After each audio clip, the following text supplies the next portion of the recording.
मैं मुकेश परमार, संस्कार सारथी YouTube channel का मुख्य संपादक, आज एक बार फिर आपके समक्ष प्रस्तुत हूँ। हमारे जो व्यक्तित्व नाम के धारावाहिक का हम विगत लगभग 1.5-2 माह से आपके समक्ष संस्कार सारथी चैनल के माध्यम से धारावाहिक में विभिन्न प्रतिभाओं से संपन्न व्यक्तित्वों का हम साक्षात्कार करते हैं। उनके अनुभव, प्रेरणाप्रद प्रसंग और शिक्षाप्रद जो अनुभव हैं वो आप लोगों के साथ प्रस्तुत करते हैं और आप उस पर अपनी प्रतिक्रिया देते हैं।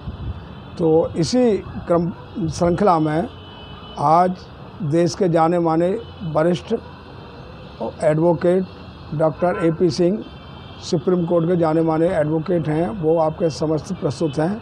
और आज हमारे लिए बड़े सौभाग्य का दिन है क्योंकि हमारे एक जाने माने प्रसिद्ध जो एडवोकेट हैं जिन्होंने कई विवादित महत्वपूर्ण केसों पर उन्होंने पैरवी की है और उनको एक मुख्य दिशा दी है।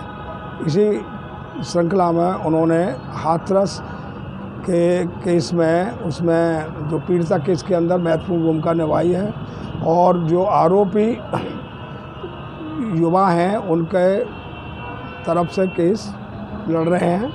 तो आज हमारे समक्ष डॉक्टर AP सिंह, वरिष्ठ एडवोकेट सुप्रीम कोर्ट प्रस्तुत हैं। आज हम उनके विचारों से आपको अवगत कराएंगे और उनके अनुभव, उनका प्रेरक और मार्गदर्शक प्रसंगों को आप अपने जीवन में आत्मसात करेंगे। तो वह इसी के साथ आज डॉक्टर AP सिंह। जैसा कि आप सभी जानते हैं कि व्यक्तित्व धारावाहिक के अंतर्गत संस्कार सारथी चैनल द्वारा कई व्यक्तित्व जो देश के समाज के प्रति समर्पित हैं उनका हमने साक्षात्कार किया और आप लोगों को उनसे आत्मसात कराया। इसी श्रृंखला में आज देश के जाने माने वरिष्ठ advocate doctor AP Singh ji, जिन्होंने कई विवादित बड़े बड़े केस लड़े हैं, उनको जीता है और समाज, राष्ट्र और देश के हित में अब तक अपने जीवन में बहुत महत्वपूर्ण भूमिका निभाई है। और उनके जो व्यक्तिगत अनुभव हैं, उनकी जो शिक्षाप्रद प्रेरणापूर्ण जो प्रसंग है, जो जीवन में उन्होंने उतार चढ़ाव देखे और समाज में कोई कार्य किया, उनसे संबंधित उनके अनुभव आप लोगों के समक्ष करने के लिए आज हमने उनको आमंत्रित किया है। आज के हमारे मेहमान डॉक्टर AP सिंह जी हैं और मैं आप सभी को उनको आपके समक्ष प्रस्तुत करता हूँ। मेरा जो आज का पहला प्रश्न है वो वर्तमान समस्या है जो पूरा हिंदुस्तान क्या कहता पूरी दुनिया में चर्चित है।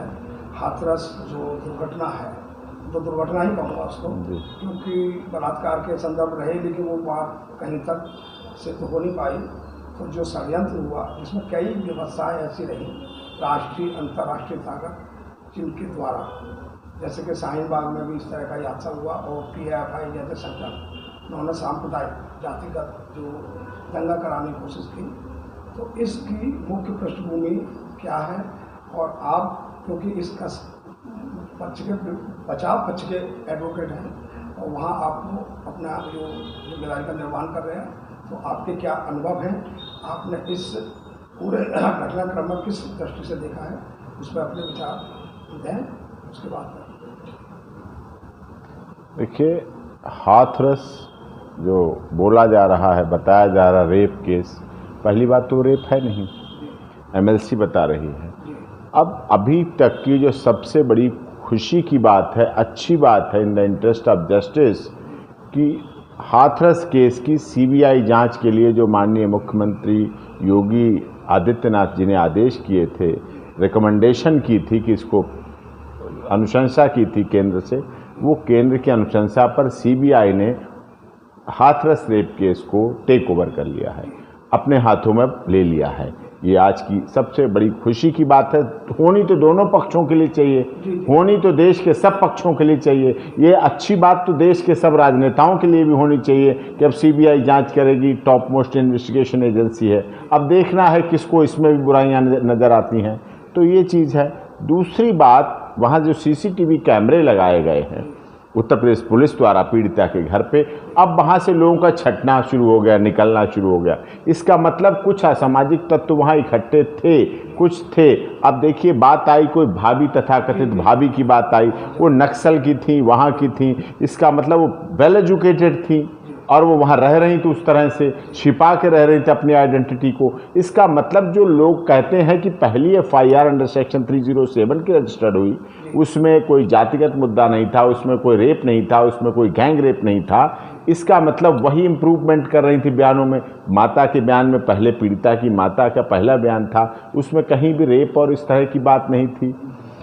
फिर आगे इम्प्रूवमेंट हुआ, फिर दूसरे बयान बढ़ते बढ़ते चले गए पीड़िता के बयान तक। पहले ये अफवाह फैलाई गई कि पीड़िता की जीभ काट दी गई, जबकि वो जीभ में सिर्फ चोट थी जो नॉर्मल होती है, काटने की तो बात ही नहीं थी। जातिगत मुद्दा बहुत बढ़ाया गया, जातिगत खाई बहुत बढ़ाई गई, जाति सवर्ण और दलित के बीच की बहुत बड़ी खाई तैयार की गई और इस पर राजनीति होने लगी। और जब राजनीति और मीडिया ट्रायल, किसी भी केस का जब मीडिया ट्रायल हो जाता है, राजनीति की बात होने लगती, तो वो फिर आगे दुखद हो जाता है, तो वो आगे उसका ट्रायल सही नहीं हो पाता है, उसमें दबाव बन जाता है, उसमें प्रेशर हो जाता है, फिर कुछ कोर्ट भी बाइस्ड हो जाती हैं। इस तरह की चीज़ें हैं। ऐसा नहीं होना चाहिए किसी भी कीमत पर। जब उस केस में पहले एफआईआर में अंडर सेक्शन 307 है, उस एफआईआर को का मजमून जो कंप्लेंट है पीड़िता के सगे भाई ने लिखी, पीड़िता के सगे भाई का नाम भी संदीप है, पीड़िता के आरोपी का भी नाम संदीप है, उनमें संबंध था, मित्रता थी, अफेयर था। मैं तो इस अफेयर, मित्रता, प्री मैरिटल रिलेशन के सदैव खिलाफ रहा हूँ, मुझे तो नहीं पसंद, लेकिन अब हुआ है इस केस में तो वो देखने में मिल रहा है। 62 कॉल्स पीड़िता के फ़ोन के द्वारा, भाई के फ़ोन के द्वारा आरोपी के फ़ोन पे हुई, 42 कॉल आरोपी के फ़ोन से पीड़िता के उस पर फ़ोन पे हुई। तो ये बातें क्या कहती हैं? 104 कॉल के दौरान 5.5 घंटे बात हुई टोटल कुल मिला के। तो इन बातों में क्या होता था? गांव के लोग तो बाहर जाके बात कर लेते हैं, गलियारे में बात कर लेते हैं, बाहर चौबारे में बात कर लेते हैं जाके। इसका मतलब कुछ न कुछ संबंध इस तरह के रहे हैं जो पीड़ित पक्ष ने छुपाए। पीड़ित पक्ष अगर इस बात को उजागर करता, कहता, तो ठीक बात मानी जाती। इसका मतलब वो छुपाया उन्होंने, कंसीलमेंट ऑफ फैक्ट है। एक और चीज़ छुपाई मीडिया ने भी, नेताओं ने भी और सब ने, 2001 में जो आरोपी पक्ष है और पीड़ित पक्ष, पीड़िता जो पीड़िता रही है, उसके पिता ने संदीप के फादर पर 2001 में SC/ST एक्ट केस रजिस्टर कराया था। वो केस रजिस्टर कराया, उसका ट्रायल चला और उसके बाद उसमें उसको बरी हुआ। वो बरी होने की खुंदक फिर से SC/ST एक्ट के रूप में आई है। रीओपन है उसी केस के संदर्भ में, इस बात को कहीं ना कहीं इसका संदर्भ जाता है जी कि उसका बदला कह सकते हैं, जी कह सकते हैं जी, लेने का कोशिश की है जी। इस तरह से ये जो हुआ है, इस तरह से बदले की भावना से जो SC/ST एक्ट का दुरुपयोग नहीं होना चाहिए। SC/ST एक्ट हमारे दलित समाज, जो कि हमारा अभिन्न अंग है, हमारा मजबूत अंग है, उसकी सुरक्षा के लिए है, उसके संरक्षण के लिए है। लेकिन जब किसी कानून का दुरुपयोग होने लगता है, मिसयूज होने लगता है, उससे दूसरे समाज पीड़ित हो जाता है। हमारे तो सब समाज अंग हैं। सवर्ण समाज में पैदा होना सवर्ण समाज की गलती नहीं है। अगर कोई सवर्ण समाज में पैदा होता है तो उसकी गलती मत एहसास कराइए, ऐसा मत कानून के द्वारा एहसास कराइए कि उसने गलती की है राजपूत समाज में पैदा होके, उसने गलती की है ब्राह्मण या बनिया समाज में पैदा होके, उसकी गलती नहीं है। और इसी तरह इस केस में भी, इस केस के आरोपियों को जो गांव में कल हाथरस गया, गांव गया, प्लेस ऑफ इंसिडेंट देखा, इंस्पेक्ट किया, सब कुछ देखा, वहाँ ऐसा जाके लग रहा था कि इस गांव में जो सवर्ण परिवार है इसलिए अनाथ हो गया है। ऐसा नहीं है। वो गांव में हैं, गांव की उनकी अपनी समुदाय है, समाज है, सब कुछ है। लेकिन अगर कोई ये समझता है कि गांव जो आरोपियों का परिवार है अनाथ हो गया, ऐसा सोचना गलत है। उनके साथ इस देश के करोड़ों लोग साथ हैं, उनके साथ न्याय की लड़ाई में। एक बात कहूँगा डॉक्टर साहब, मुझे ऐसा लगता है कि हम भी ग्रामीण पृष्ठभूमि से हैं, ग्रामीण आंचल से हैं, आप भी हैं जी। तो वहाँ जो जातिगत जो सांप्रदायिक सद्भाव बहुत अच्छा होता है जी। एक दूसरे से संबंध होते हैं, डायरेक्ट होते हैं निश्चित रूप से, और प्रेम और सद्भाव की भावना रहती है जी। लेकिन मुझे ये लगता है कि इसमें कहीं राजनीतिक रंग, धर्म और जाति के आधार पर विद्वेष की भावना पैदा की गई है, लोगों को उकसाया गया है। और एक सांप्रदायिक में जैसे कि माननीय योगी जी ने जो कहा है कि इस तरह की कुछ विकृत मानसिकता भी हो सकती है, बिल्कुल कि हमारे सद्भाव को बिगाड़ने के लिए, राजनीतिक उपयोग के लिए। तो इस संदर्भ में इतना कहना चाहूँगा आपसे इस विषय पर कि आगे इस पूरे घटनाक्रम का भविष्य क्या है आपके नजरिए से, और ये किस फैसले पर जा सकता है इस तरह का? देखिए जब ये केस हुआ उस समय अंडर सेक्शन 307 थी, रेप नहीं था।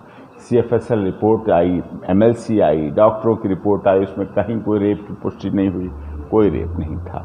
गांव के लोगों के बयान, पास पड़ोसियों के बयान, 104 टेलीफोनिक कॉल 5.5 घंटे की, ये सब चीज़ें अफेयर को बता रही हैं। लव अफेयर था। अब लव अफेयर कोई भी भाई नहीं पसंद करेगा कि उसकी बहन किसी से अफेयर करे, कोई नहीं पसंद करेगा, इसमें उसकी कोई बात गलती नहीं है।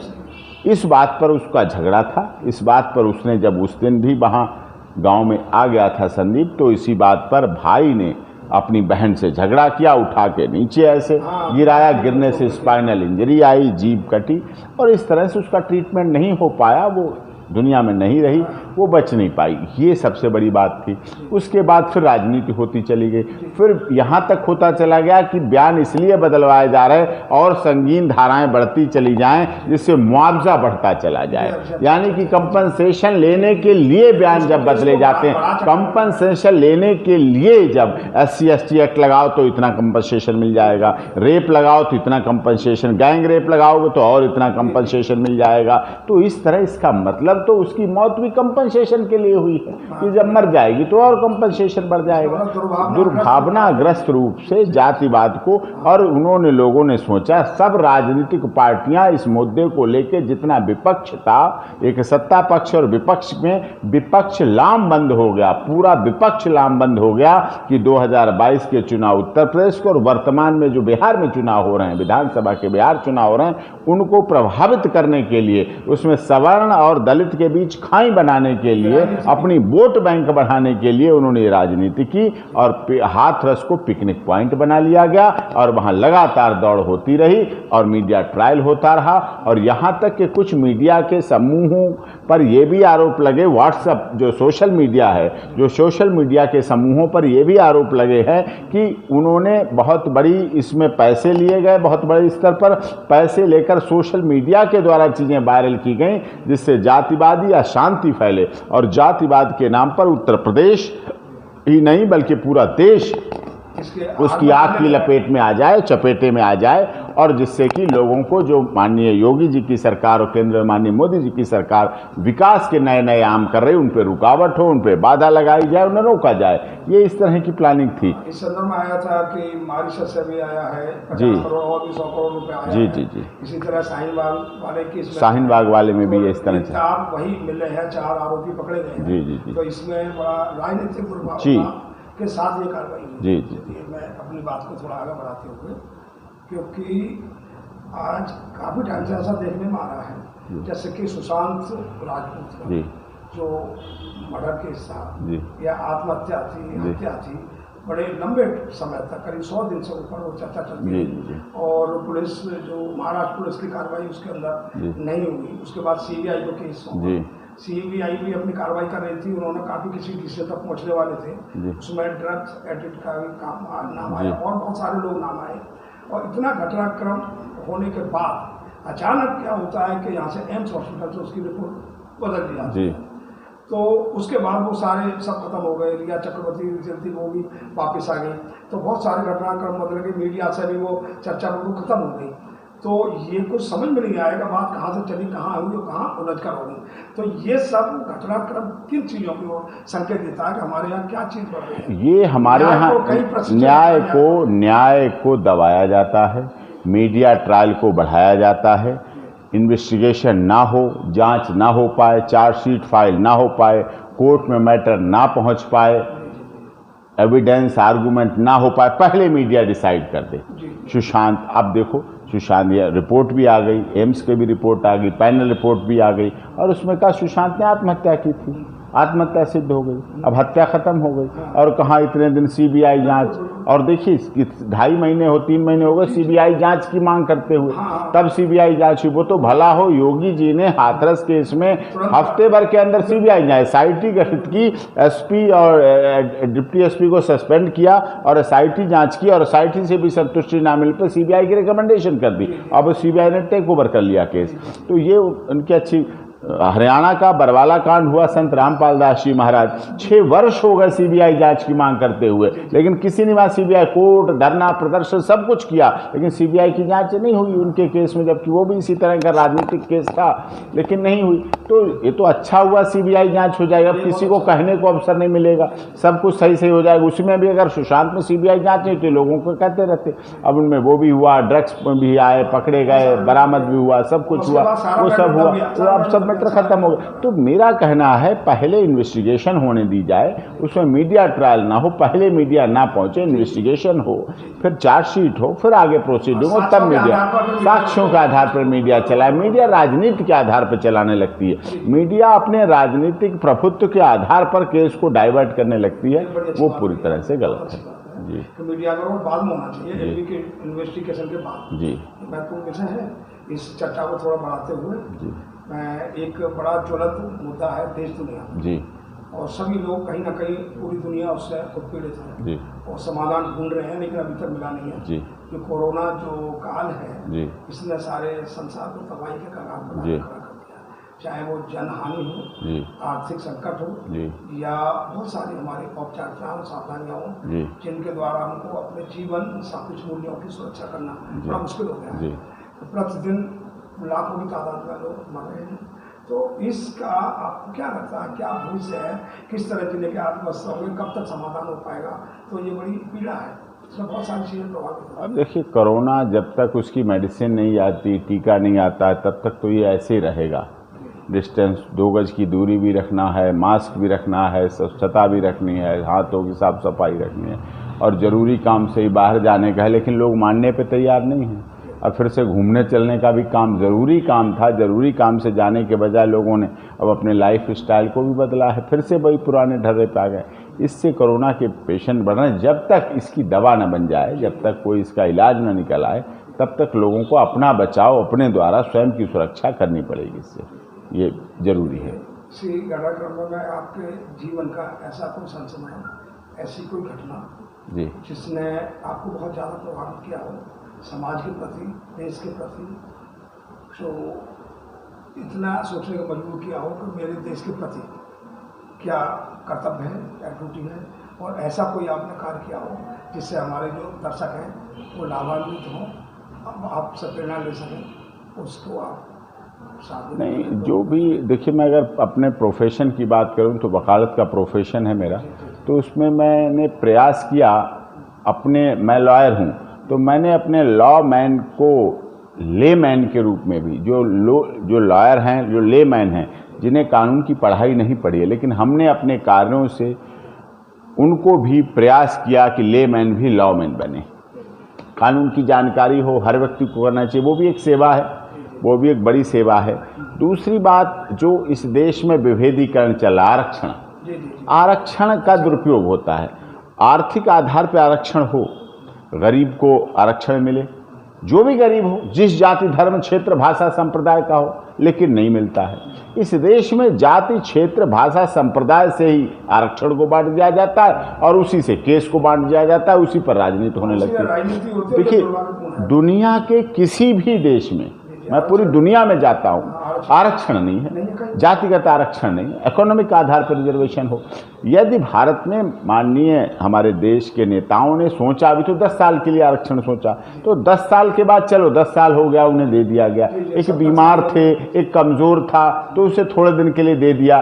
जैसे हमारे समाज में कोई बीमार हो जाता है तो उसे एक्स्ट्रा डाइट, दूध और सब देते रहते, लेकिन वो रिकवर हो जाता है, जब ठीक हो जाता है तो उसके बाद वो सामान्य हो जाता है, घर के सब सदस्यों की तरफ हो जाता है। ऐसा इसमें नहीं हो रहा। लगातार राजनीति के कारण वो समय बढ़ाया जा रहा है। विसंगति पैदा कर रहे हैं, ये विसंगति पैदा कर रहा है, विसंगति पैदा कर रहे हैं, युवाओं में जोश पैदा कर रहे हैं। एक बच्चा फ्री में पढ़ रहा है, उसके नंबर आए 40%, एक बच्चा उसी पढ़ाई को 2 लाख रुपए दे के पढ़ रहा है, उसके नंबर आए 85%। 85% वाला 2 लाख रुपए खर्च करके घर बैठेगा और फ्री में पढ़ाई करने वाला 40% नंबर लाके उसकी पोस्ट पे बैठेगा।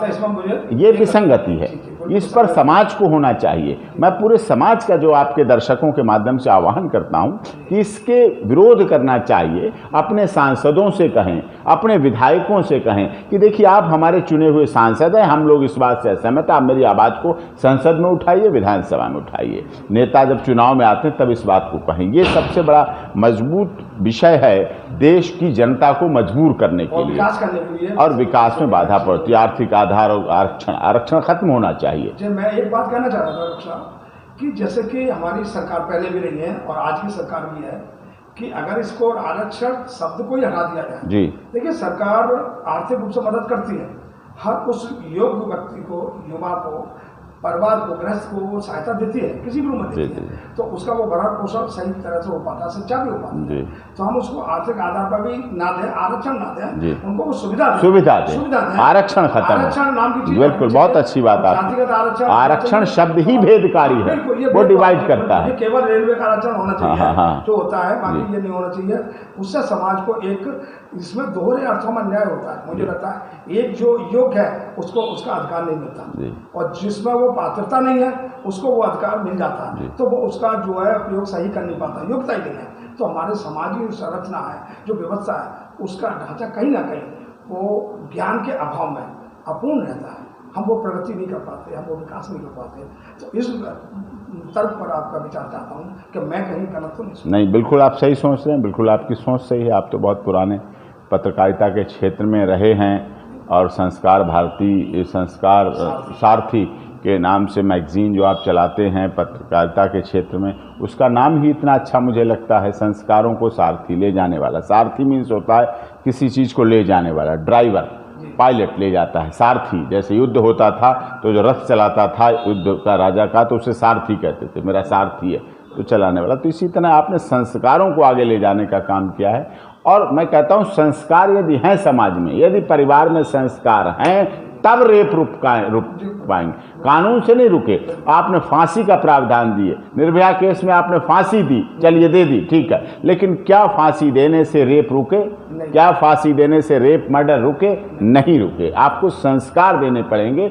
4 और 5 साल का जब बच्चा होता है, 6 साल का, 5वीं 6ठी कक्षा शुरू हो जाती है उसके बाद से, तो जैसे ही वो आगे बढ़े तो उसको आपको सिलेबस में संस्कार देने पड़ेंगे, परिवार में संस्कार देने पड़ेंगे। माता पिता सपना सजाते हैं डॉक्टर बने, इंजीनियर बने, वकील बने, ये बने, वो बने, कंप्यूटर टेक्नोलॉजी, देश से बाहर जाए। नहीं, पहले उसे बेटा बनाओ अपना, पहले उसे अपनी बहन का, बेटी का भाई बनाओ। अगर वो अच्छा भाई है, वो अच्छा बेटा है, तो दुनिया में, भारत की तो बात छोड़िए, अगर अच्छा बेटा, संस्कारी बेटा, संस्कारी पिता, संस्कारी भाई, संस्कारी चाचा ताऊ है, तो दुनिया में कहीं किसी महिला के साथ कोई छेड़खानी नहीं हो सकती है, कहीं नहीं हो सकती है। अगर हमारे में तो है, बलात्कारी कहाँ है? हमारे परिवार में होता, आतंकवादी तो है नहीं, चाइना से तो आए नहीं, पाकिस्तान से तो सब यहाँ के, तो उन्हें आप समझा क्यों नहीं पा रहे? आप राजनीति करने लगते हैं बलात्कार पे, मीडिया ट्रायल करने लगते हैं। आप पहले संस्कार दीजिए। इसी प्रश्न पर एक प्रश्न आ रहा है, देखिए हमारे कुछ राजनीतिक लोग भी बयान गलत दे देते हैं जी, कि जब आवश्यकता है, अगर कोई बलात्कार हुआ कि लड़की के साथ, तो हमारे सांसद हैं बलिया, तो उन्होंने कहा कि बेटियों को संस्कार देना चाहिए जी। तो एक महिला ने फिर अगले दिन किसी अखबार में कहा, उसने कहा कि बेटों को संस्कार देना चाहिए। तो हमारे अंदर जो बेटी और बेटों के मध्य जो भेदभाव है वो क्यों है? ये बात कोई क्यों नहीं कहता कि बेटे बेटी दोनों को संस्कार देना चाहिए, बचपन से देना चाहिए, बाल्यकाल से, और वही उनका चरित्र निर्माण करते हैं। इस चीज़ की प्राथमिकता है। इन बातों को कहें तो इस बात का मेरा सब विचार है, मैंने रखा है, आपके लिए इसलिए रखा है कि आपसे विचार रखें कि मैं कहीं गलत तो नहीं हूँ कि इस तरह के लोग राजनीति करते हैं, ये गलत है। देखिए, सब जगह लिखा जाता है बेटी बचाओ बेटी पढ़ाओ, ये गलत है। बेटा बेटी, तभी बेटा अपने को सोचता है मेरा तो इसमें नाम ही नहीं है, दोनों को बराबर बीच तो इसका मतलब गिनती नहीं है। बेटा बेटी दोनों को पढ़ाओ, दोनों को लिखाओ, दोनों में संतुलन रखो, दोनों में संस्कार दो, दोनों को चलाओ। हमारा भारत का संविधान दोनों को समानता देता है, लेकिन इस देश में बेटी की बात की जाती, बेटो, फिर वही बेटे बलात्कारी बन जाते हैं, फिर आप वही बेटी जो साथ में थी वही उसकी फांसी की मांग करती है, वही मां बन जाती है, वही बहन बन जाती है आगे बढ़ के। तो सब में एकता हो, एक साथ हो, फिर वही दुरुपयोग यही नहीं रुकता, यही नहीं रुकता, वो दुरुपयोग बहुत दूर तक जाता है। फिर वो जाता है विवाह के बाद, फिर दहेज उत्पीड़न, इसके झूठे मुकदमे, 125 का झूठा मुकदमा, डोमेस्टिक वायलेशन का झूठा, फिर पुरुष और महिला में संघर्ष शुरू हो जाता है, फिर चरित्रहीनता शुरू हो जाती है। जब संघर्ष शुरू होता है तो मुकदमेबाजी शुरू होती है, लिटिगेशन शुरू होता है, तो पुरुष अपने घर, लड़की वहां पहुंच गई, जो रहना चाहिए साथ, जो पति पत्नी साथ रहने चाहिए, वह तलाक होता है। तलाक के बाद फिर चरित्रहीनता शुरू होती है, पुरुष की तरफ से भी महिला की तरफ से, फिर वो पूरा समाज आमूल समाज सड़ने लगता है उस मानसिकता में। फिर लोग मांग करते हैं, और ये मांग उनकी जायज है, कि जब महिला आयोग है, महिला कानून है, महिला मंत्रालय है, महिला हेल्पलाइन है, महिला हेल्प डेस्क है, फिर पुरुष आयोग क्यों नहीं, फिर पुरुष मंत्रालय क्यों नहीं, फिर पुरुष हेल्पलाइन क्यों नहीं, फिर पुरुष हेल्प डेस्क क्यों नहीं, फिर पुरुष की बात कौन करेगा, फिर महिला और पुरुष तो बराबर हैं। जब या तो उनका रखो तो पुरुष के लिए पुरुष आयोग बनाओ, जिससे झूठे केसों में जब पुरुष प्रताड़ित किया जाए, आपको आंकड़े बता रहा हूं, 150 से लेकर 250 पुरुष प्रतिदिन इस देश में आत्महत्या करते हैं। सुशांत भी एक था, डिप्रेशन में चाहे आत्महत्या की, मारे जाते हैं, हत्या होती है उनकी, आत्महत्या करें या हत्या करें, व्यक्ति तो चला गया, हमारी प्रतिभा तो चली गई। एक हमारा जो प्रतिभावान व्यक्ति था, लड़का था, वो तो चला गया।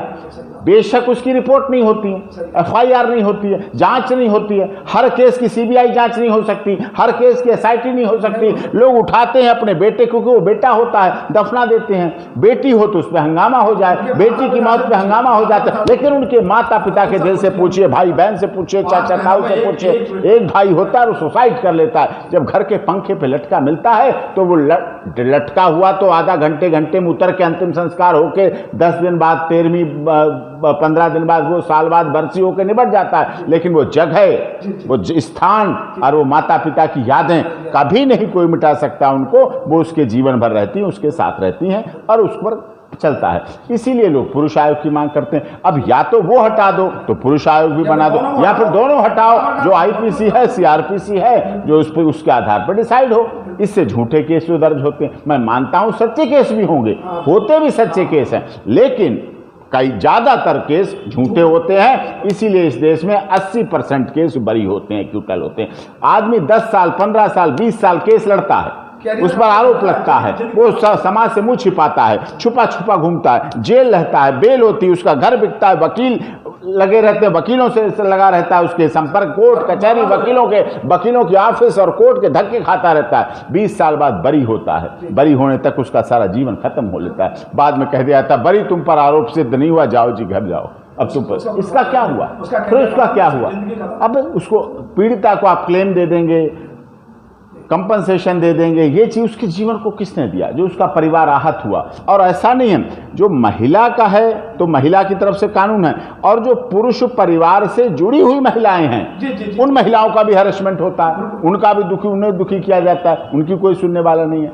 तो इस तरह से जो विभेदकारी नीति है, बंटवारे वाली नीति है, इनके डीएनए में ही बंटवारा है। तो डीएनए संभालो इनका, तो बंटवारा रुके।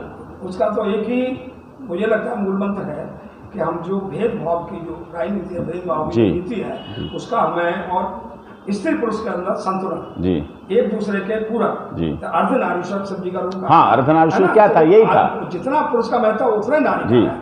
उस चीज को हम प्रचार करें, उस चीज को समाज में जागरूकता पैदा करें। हम भेदभाव को खत्म करना चाहिए, तो हम एक अच्छे समाज की तरफ जा सकते हैं, अच्छे विकास की तरफ जा सकते हैं, अच्छे संस्कारों की तरफ जा सकते हैं। इसी विचार में मैं इस प्रश्न को आपसे पूरी तरह से इस तरह रखना चाहता हूँ। मेरा अंतिम, बाकी आपको और जो विचार होंगे वो भी लूँगा जी, कि हमारे जो विरासत मूल्य है जी, विरासत हमारी संस्कृति है जी, उसके सम्मान के लिए, और जो सम्मान वो वर्तमान पीढ़ी द्वारा जी तो वर्तमान पीढ़ी की भावी पीढ़ी तक उन संस्कारों सम्मान की भूमिका किस तरह से हम बेहतर निभा सकते हैं, जो हम हमारी विरासत संस्कार संस्कृति आज आने वाले टाइम में भविष्य में उसका जो है पतन ना हो, उसकी पुनः स्थापना हो।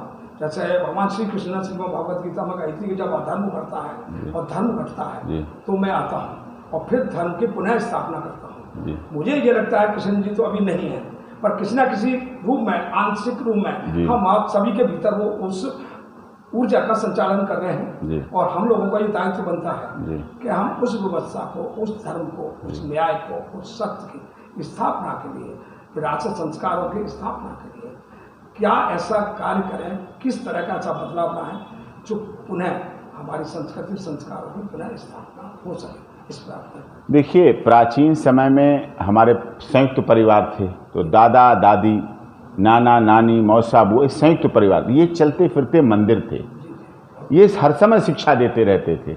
हमारे वो परिवार खत्म हुए, एकल परिवार हुए, संयुक्त परिवार खत्म होते जा रहे, एकल परिवार होते, पति पत्नी बच्चे। अब पति पत्नी में जब डिस्प्यूट होता है तो उन्हें समझाए कौन बताए?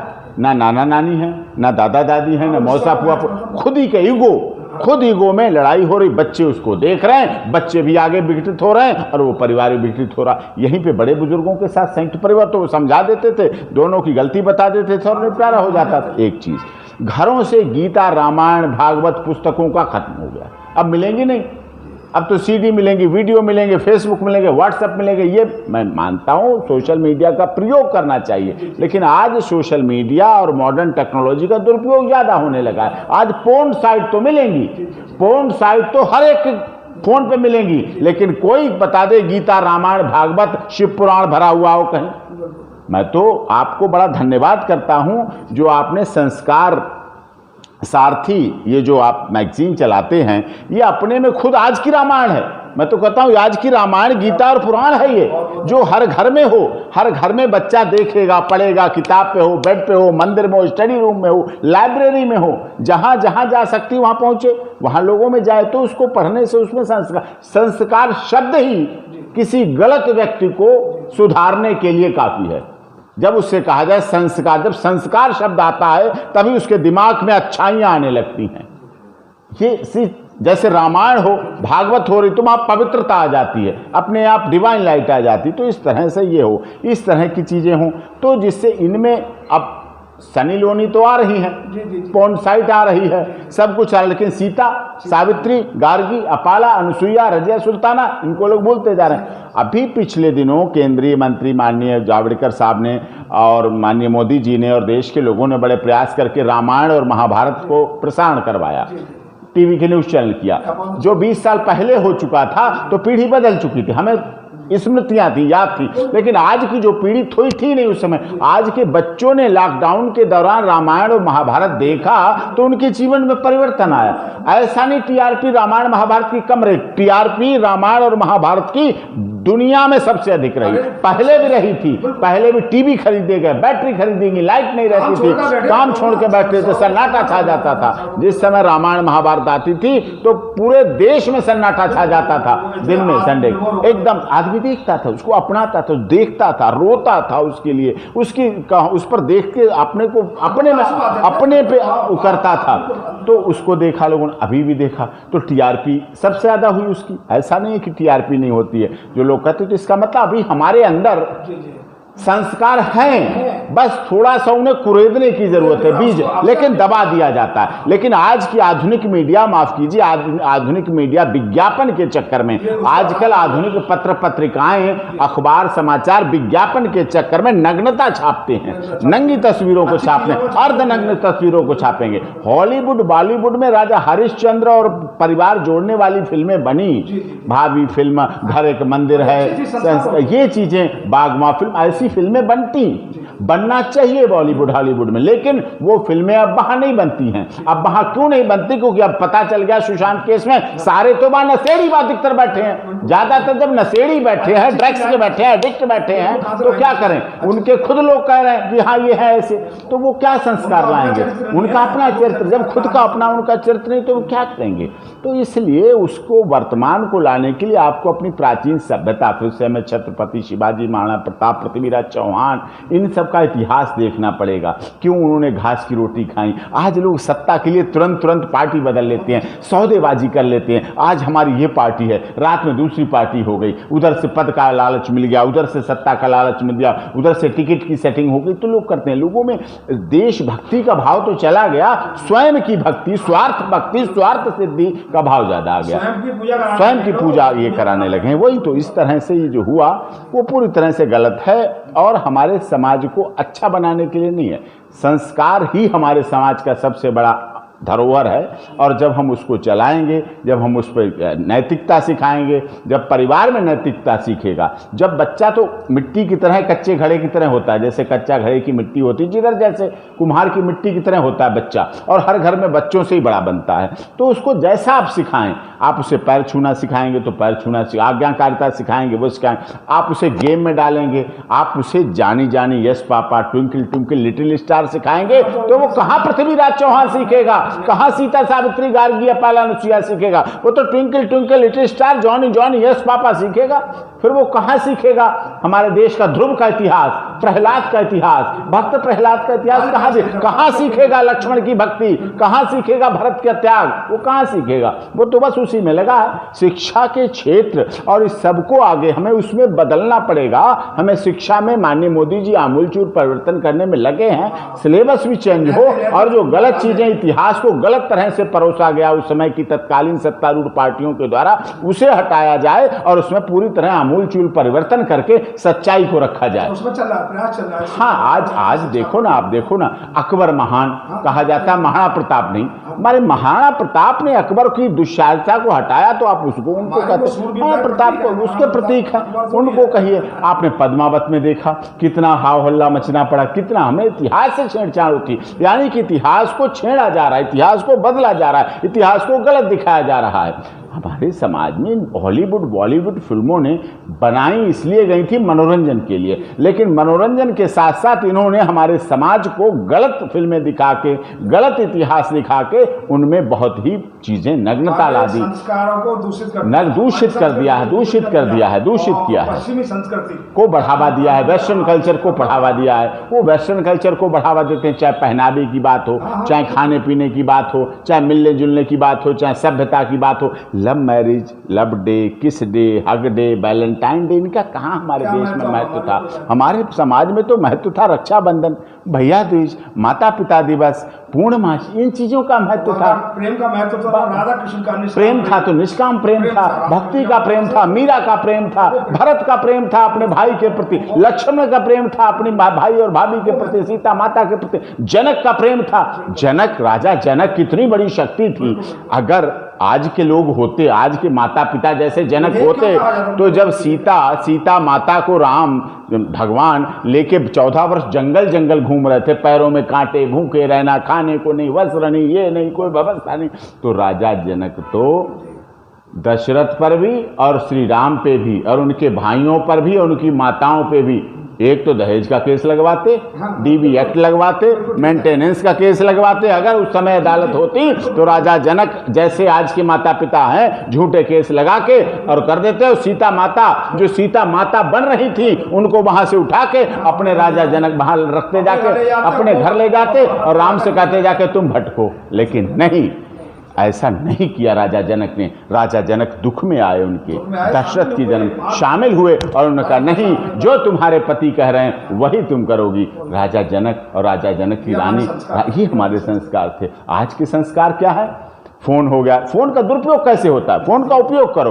फोन का दुरुपयोग कैसे? हेलो बेटी, क्या दिन भर बातें, घंटों बातें होंगी। फोनों ने भी बेटियों के घरों को बर्बाद किया। क्या बना, क्या नहीं बना, ऐसा क्यों नहीं हुआ, वैसा क्यों नहीं हुआ, ये क्यों नहीं हुआ, वो कहने, दिन भर उसे ऐसा ट्यूट किया जाता है कि वो घर नरक हो जाता है, परिवार टूट जाते हैं। फिर वहाँ घर में इधर बैठे डाइवोर्स केस होते हैं। इस तरह से जब चीज़ें चल रही हैं तो, लेकिन देखिए आप भक्ति थे, आज भाई प्रॉपर्टी के लिए भाई को मार रहा है, मार डालता है, हत्या। पति पत्नी को तो हत्याओं का था ही, पत्नियां पतियों की हत्या कर रही हैं। मार रही हैं, दूसरों से करा रही हैं, अपने दोस्तों से करा रही हैं। अफेयर है, नहीं अफेयर है। और दुख मुझे ये भी है कि माननीय सुप्रीम कोर्ट ने भी कुछ ऐसे कानूनों को वो दे दिया है कि नहीं, पति देख ले कहाँ किसके संबंध है महिला से, तो भी वो कुछ नहीं कर सकता। इस तरह की चरित्रहीनता की सोडोमी जी आपने पिछले बार चर्चा की थी, वो हटा दिया गया। इस तरह से चीज़ें जो हटा दी गई, कानून को सख्त होना चाहिए, दिखना चाहिए, और हम कानून का मतलब हमारे समाज को जोड़ने का काम करना चाहिए, मजबूत करने के लिए करना चाहिए। आज आपका डिस्कशन था, और अंत में मैं एक छोटी बात पूछूंगा आपसे कि आप अखिल भारतीय राष्ट्रीय जो क्षत्रिय महासभा के उपाध्यक्ष के रूप में भी आप सक्रिय हैं जी, उस रूप में भी भूमिका निभाते हैं जी, तो उस तरह से अपनी बात को कहाँ तक पहुँचाते हैं लोगों तक? देखिए, अखिल भारतीय क्षत्रिय महासभा और देश में बहुत राजपूतों के संगठन हैं, देश को बदलने का प्रयास करते हैं। क्षत्रियों ने सदैव प्रयास किया कि राजपूतों का समाज में बदलाव हो, समाज ने क्षत्रियों ने रक्षा का काम किया, क्षत्रण का काम किया। दुख है आज बहुत से आरोप प्रत्यारोप भी चलते हैं, लेकिन फिर भी क्षत्रिय समाज देश के लिए करे। मैं तो यही संदेश देना चाहता हूँ, संगठित हो, केवल अपने लिए नहीं, संगठित देश के लिए हो, और संगठित हो नहीं अगर उनमें भावना न हो तो राजपूत रेजिमेंट सीमा पर तभी लगाई जाती है जब पाकिस्तान आंखें दिखाता है। राजपूत रेजिमेंट, जाट रेजिमेंट और ये सब रेजिमेंट, क्षत्रियों की रेजिमेंट तब लगाई जाती चाइना के डोकलाम पर जब चाइना आंख दिखाता है, तब हमें सफलता मिलती है।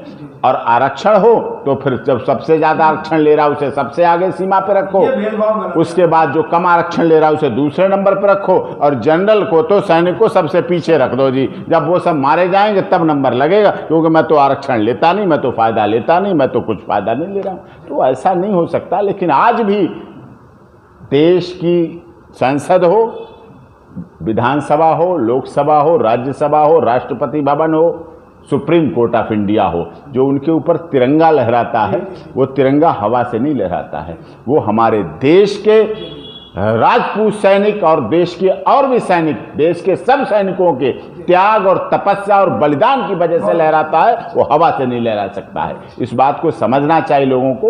राजनीतिक दलगत जो बातें करते हैं और सेना पर भी सवाल उठा देते हैं, दुखद होता है।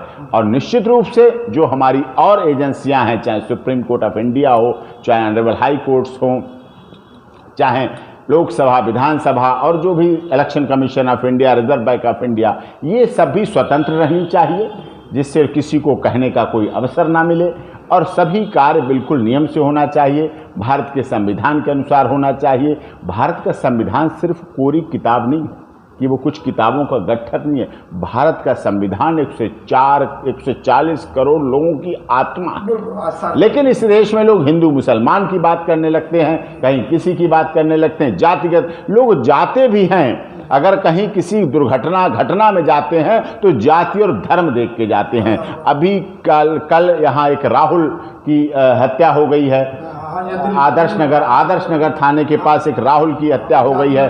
अब लोग उसमें देखते हैं धर्म किसका, मारने वाले का धर्म क्या है। मैं नहीं कहना चाहूँगा उस बात को, फिर धर्म की बात आ जाती है, वो किस धर्म का है, मरने वाला किस धर्म का, इस बात को लेके राजनीति होती है। अभी करौली में एक संत की हत्या करके उसे जला दिया गया। वो कौन जाति के थे? अरे मृतक है, जिसके साथ गलत हुआ। कौन लोग करने वाले हैं, उनका देखिए क्या काम था, क्यों हुआ, कैसा हुआ, किस लिए हुआ, उनके कितने हो कार्रवाई देखे, दूध का दूध पानी का पानी हो। झूठा व्यक्ति फंसाया ना जाए और निर्दोष को फंसाया ना जाए, झूठा व्यक्ति और दोषी को सजा मिलनी चाहिए। निर्दोष को कभी दंडित न दिया जाए और दोषी को कभी छोड़ा ना जाए। तो ये हमारी कानून की प्रक्रिया और हमारी कानूनी अवधारणा बनी रहेगी, जो कि इस बात पर आगे चलेगी। मैं अंततः सिर्फ ये पूछूंगा कि आप हमारे जो दर्शक हैं जी चैनल के जी, उनके लिए आप क्या संदेश देना चाहेंगे? पूरे देश में है, दुनिया में है, और आप भी बहुत बड़े संगठन से जुड़े हुए हैं जी, तो उससे भी आपको जो संदेश देना है तो संदेश नहीं। देखिए, आपका संस्कार सारथी जो मैगजीन पुस्तिका है वो भी बहुत ज़्यादा साकार हुई है, बहुत ज़्यादा लोगों के जीवन में परिवर्तन है, बहुत ज़्यादा लोग पढ़ते हैं उसका। वो तो पूरी मैगजीन है, लेकिन उसका एक पेज, अगर उस पेज का आधा पैरा भी आप पढ़ लें और अपने जीवन में अपना लें तो आप पे कभी दुनिया में कुछ सोचने की कमी नहीं रह जाएगी। आप संस्कार आ जाएंगे, आप पावर्ड हो जाएंगे, आप चार्ज हो जाएंगे, आपकी बैटरी चार्ज हो जाएगी। और उसी तरह से आपका चैनल भी है, बहुत अच्छी बात है। बहुत बहुत बधाई जो लोग देख रहे हैं और जो लोग आगे इससे जुड़ें और उसको अधिक से अधिक जोड़ें, अधिक से अधिक शेयर करें, अधिक से अधिक सब्सक्राइब करें। क्योंकि संस्कार जब आपके परिवार में जुड़े रहेंगे, जब आपके बच्चों पर ये चैनल पहुंचेगा, यूट्यूब के माध्यम से पहुंचेगा और तरह से पहुंचेगा, तो जब आपके बच्चे देखेंगे, बहू देखेगी, बेटी देखेगी, तो आपका परिवार जुड़ने लगेगा। फेविकोल का काम करेगा ये चैनल, क्विक फिक्स की तरह काम करेगा। जल्दी से जो कोई विसंगति अगर घर में पैदा भी होने वाली है तो उसको दूर करेगा। और परिवार में एकता है, परिवार में संपन्नता है, परिवार में एकता है, तो मैं समझता हूँ स्वर्ग और कहीं नहीं है। अगर कोई कहता कहीं आसमान में स्वर्ग है तो बहुत रॉकेट वहाँ पहुँचे हैं, बहुत चीज़ें, कहीं स्वर्ग कोई मिले ही नहीं। चांद तक तो लोग घूम आए, अब ऊपर चांद है, सूरज है, धरती है, समुंदर। लोग समुंदर के नीचे तक घूम आए, कहीं किसी को स्वर्ग नहीं मिला। लोग चांद तक रॉकेट से चले गए, कहीं स्वर्ग नहीं दिखा। तो स्वर्ग कहीं नहीं है। स्वर्ग आपके संस्कार हैं, स्वर्ग आपके हैं। तो आपके जीवन को स्वर्णिम और स्वर्ग बनाने के लिए, जिससे जीवन ही स्वर्ग बन जाए, घर ही स्वर्ग बन जाए, घर ही सुंदर बन जाए, आपका ये चैनल लोगों को, बहुत परिवारों को मजबूत करेगा, सामाजिकता को बढ़ाएगा, हिंदू मुस्लिम एकता को बढ़ाएगा, सभी धर्मों जाति संस्कृति को बनाएगा। बंटवारा बिल्कुल नहीं होने देगा कि धर्म जाति क्षेत्र संप्रदाय और भाषा के आधार पर जो बंटवारा होता है वो नहीं होने देगा। परिवार में एकता रखेगा, देशभक्ति की भावना रखेगा, राजनीतिक शिक्षा देगा, शिक्षा प्रद देगा, व्यावसायिक जानकारियाँ भी देगा और सब चीज़ें, सामाजिक जानकारी भी देगा। और जो हमें चीज़ें मुख्य रूप से ज़रूरत पड़ती हैं, जिन चीज़ों की ज़रूरत है, वो सारा चैनल मिश्रण आपको सब मिला के बहुत अच्छी तरह सब चीज़ों, खबरों को सच्चाई दिखाएगा, सत्यता दिखाएगा, निर्भीकता दिखाएगा, निडरता के साथ अपनी बात करेगा, कहीं कोई बिना दबाव बिना उसके करेगा। इसलिए सबको बहुत बहुत बधाई और आपको भी खासकर बधाई। आपको बहुत बहुत आभार व्यक्त करते हैं। मैं आपके समक्ष एक विषय और रखना चाहता हूँ। जिस तरह के अब तक की जो वीडियो बनी है उसमें कई जगह मेरी आवाज़ जो है स्पष्ट नहीं रही है। इसके लिए कुछ तकनीकी व्यवस्था की वजह से ये कमी रही, उसके लिए हम आपके क्षमा प्रार्थी हैं। और इसके साथ आके मैं चाहूँगा कि ये असुविधा ना हो और उसमें आप सब लोगों के भी शुभकामना चाहता हूँ। और इस बात से और अवगत कराना चाहता हूँ कि आप इसको बेहतर, हमारे प्रयास के लिए हमें सब्सक्राइब करें हमारे चैनल को और अपनी प्रतिक्रियाएँ भी दें। अगर कुछ कमियाँ हैं तो उनका भी हम सुधार करेंगे और अगर कुछ अच्छा लगता है उससे हमें प्रोत्साहन मिलेगा। तो आप अपनी राय अवश्य दें, अपनी प्रतिक्रिया अवश्य दें। ठीक है, धन्यवाद।